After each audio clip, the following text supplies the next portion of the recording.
Bonjour Emma, alors pourquoi avoir décidé de venir travailler ce matin à la plage et qu'est-ce que tu as fait avec les deux, avec Ampia et Gu?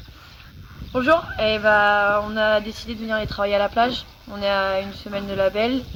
Les chevaux sont prêts.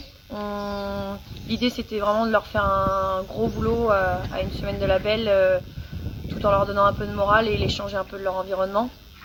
Donc on a fait vraiment un bon gros boulot, ça sera leur dernier avant label de dimanche. On a fait de la vitesse, on en a fait une en 24, une en 18, 15 et la dernière on les a laissés aller sur la main. D'accord. Comment tu les trouves tous les deux?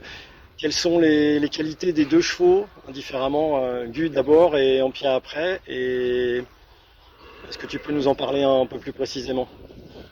Les deux sont assez différents, mais vous savez, c'est des bons chevaux, alors ils ont quand même ils ont toutes les qualités.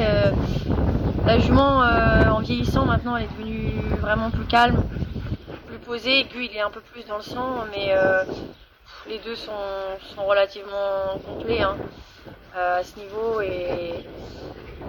et voilà. Est-ce que tu penses qu'après avoir fait deuxième du Prix d'Amérique, Ampia va pouvoir ramener la belle à Fabrice cette année? Est-ce que tu penses que 2024 c'est l'année Ampia?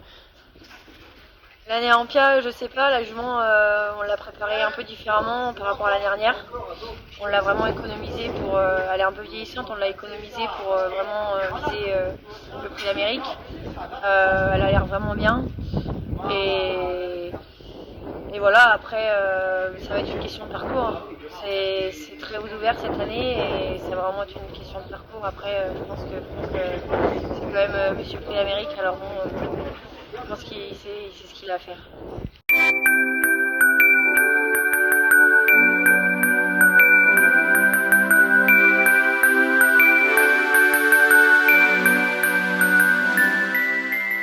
La dernière question, quels sont les adversaires que vous redoutez le plus? Je pense que c'est un prix d'Amérique qui est assez ouvert. Alors forcément, Ida Otiar, il s'annonce grandissime favori. Maintenant, il y en a pas eu pas mal qui sont forfaits. Alors je pense que les nôtres font partie des 5 favoris, mais c'est très très ouvert. Alors un plus qu'un autre, forcément on dirait Ida Otiar, mais je pense que les nôtres font partie de ceux qu'on peut peut-être redouter aussi.